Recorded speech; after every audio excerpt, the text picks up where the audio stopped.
you remember AIG? That was the insurance company that we all bailed out, put in about $182 billion into it. They did some backdoor bailouts through it, et cetera.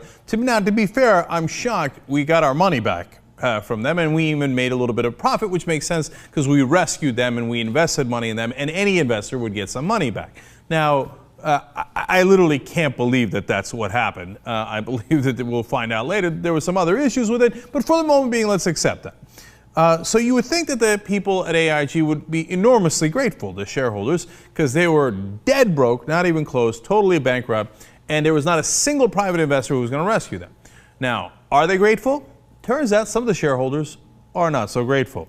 Former CEO of AIG is a guy named Maurice Greenberg, and he has started a new group called Star International, and since he's a shareholder of AIG, he's decided that he's going to sue the government. He says, quote, "The government has been saying, we're your friend, we owned and controlled you, and we let you go, but AIG doesn't owe loyalty to the government." But wait a minute, if I put in hundreds of billions of dollars, who else would you owe loyalty to? He says he is so ungrateful, he is suing for $25 billion. And then he's saying the board of AIG must meet, and they're going to meet in their entirety, which is actually rare. And they're going to discuss whether they should join the lawsuit. Can you imagine? After we bailed their sorry asses out, then they're going to come back around and they're going to sue us. We're the U.S. government. We're the taxpayers. They're going to sue us and say, oh yeah, after giving me hundreds of billions of dollars, and after rescuing me, and after returning me to profitability, I now want you to give me an extra $25 billion. Man, they got some nerve on them, man. Now, is it true that AIG could have been fine without the government?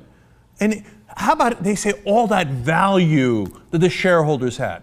Well, that's interesting. Let me show you a chart of the value of AIG. Now, this was from 2007 to 2011. Oh, right! There was no value in AIG. They cratered because they owed hundreds of billions of dollars that they could not pay. They were dead broke, they were bankrupt, and no one outside of the U.S. taxpayer was coming to their rescue. But now that we have, and they're back to profitable, they're cocky, and they're saying, you know what, maybe I want more. This is the financial industry in America. And then they can't quite figure out why the rest of us are a little frustrated with them. You could have left it at thank you. But they can never leave well enough alone. There's never enough money that you could steal from the American taxpayer. And their greed knows no bounds. This is unbelievable. But yet, this day in America, I guess is perfectly believable because they think, hey, look at what happened at HSBC. They clearly broke the law. They were money laundering for the top drug cartels and for Al-Qaeda. And the government literally came out and said, well, if we prosecute some of the bank executives, HSBC might go under. If it goes under, it would endanger the entire global economy. So Wall Street is untouchable. If you give that message over and over again, are you surprised that a different kind of financial company would come and say, after you rescued me and you gave me all this money, I'm going to sue you and get even more? We've encouraged them, and this is the result. Let me just put it this way. We should stop encouraging them. We should begin discouraging them.